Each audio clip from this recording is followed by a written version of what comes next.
Alleluia, Alleluia, Alleluia.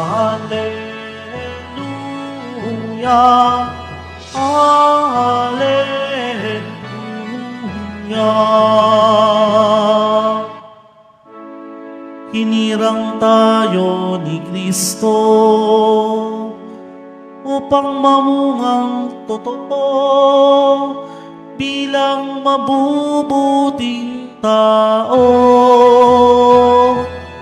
Alleluia, Alleluia, Alleluia, Alleluia.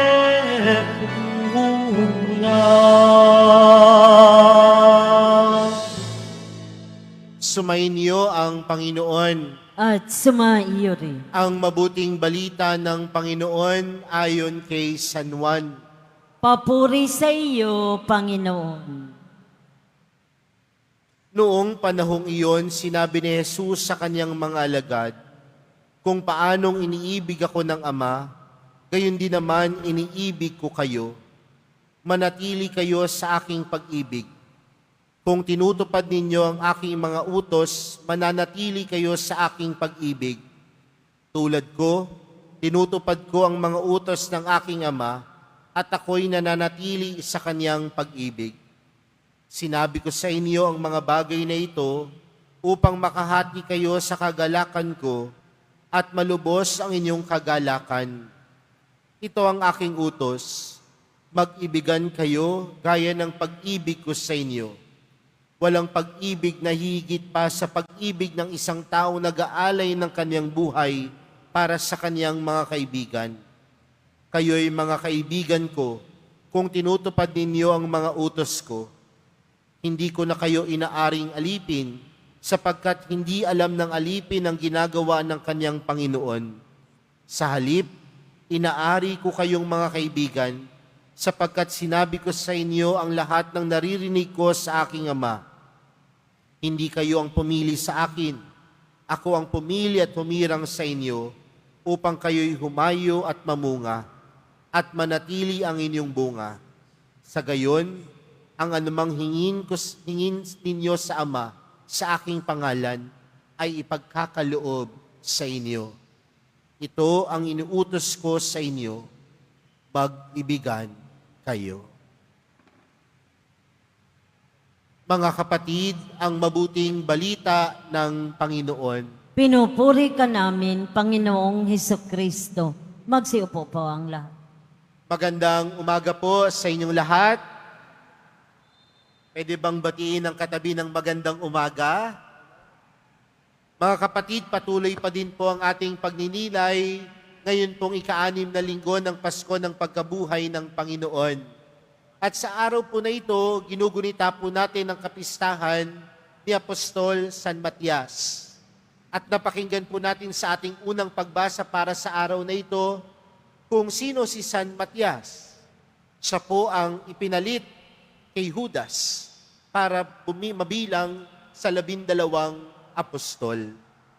Magandang mapagnilayan mga kapatid sa araw na ito na tayo po bilang mga tao, meron po tayong mga tao ding hinahangaan.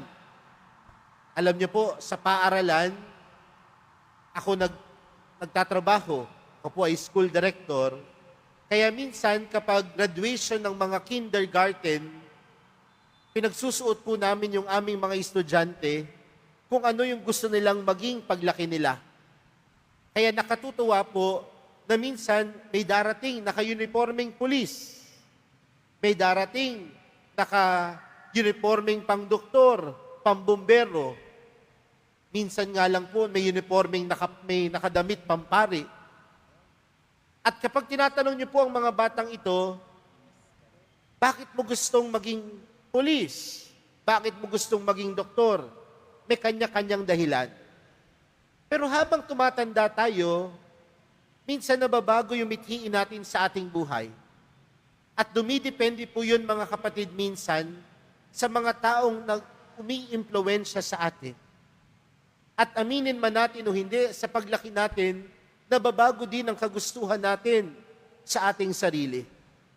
At dumidepende po yun minsan sa mga taong hinahangaan natin. At yung taong hinahangaan natin, minsan nakakaapekto po yun sa paninindigan, paniniwala natin sa ating buhay. Dahil itong mga tao na ito, nagiging idolo na natin. Tama po ba? Kung itong tao na to, itong paniniwala niya, ganun din ang paniniwala ko. Ang taong ito ang paninindigan niya, ito rin ang nagiging paninindigan ko. Pero mga kapatid, magandang tanungin, kung tayo ay sumusunod sa Panginoon, handa ba tayong manindigan sa turo ng Panginoon?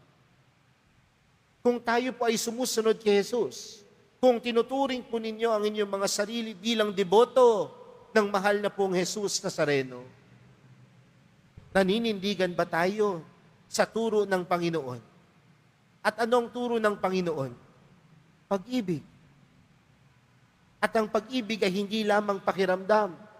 Ngunit ang pag-ibig na itinutukoy ni Jesus ay isang utos na dapat nating gampanan. At ang pag-ibig ay hindi nagdadala ng kaguluhan.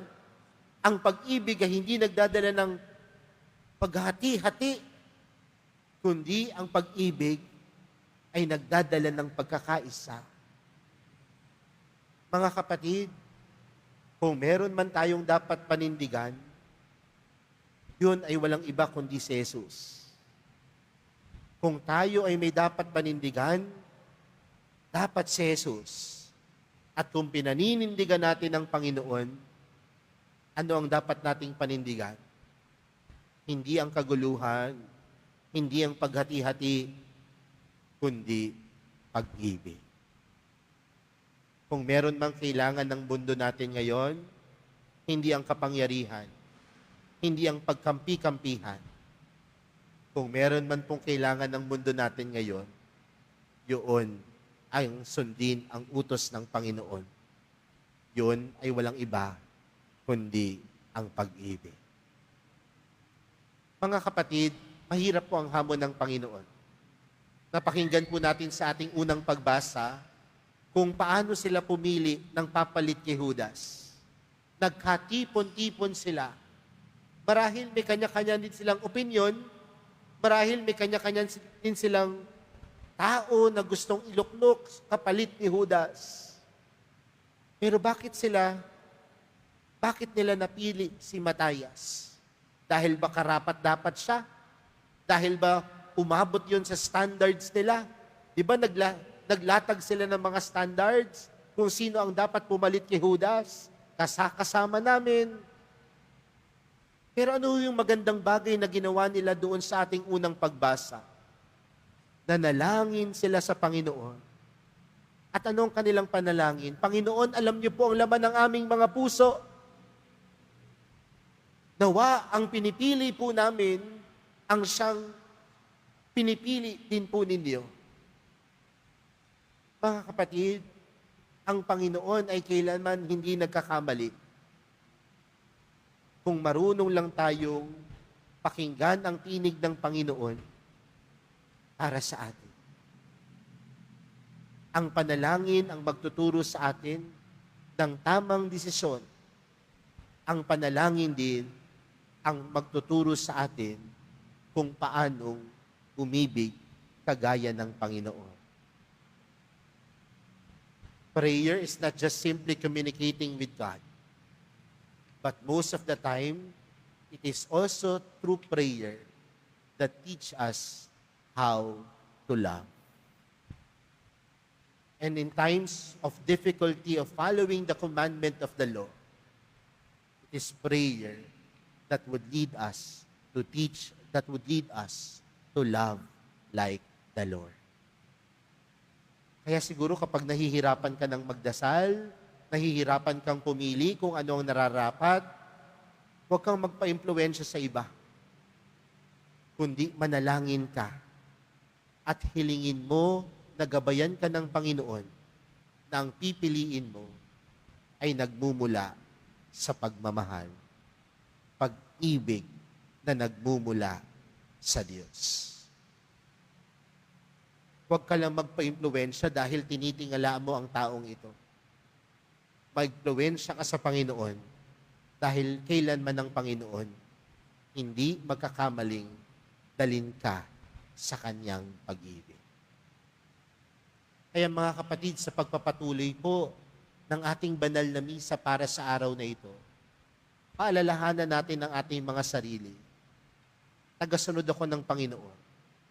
At kung tagasunod ako ng Panginoon, ang mamutawi sa aking puso ay pag-ibig. At ang pag-ibig na ito, nagmumula sa aking pananalangin sa Diyos. Amen.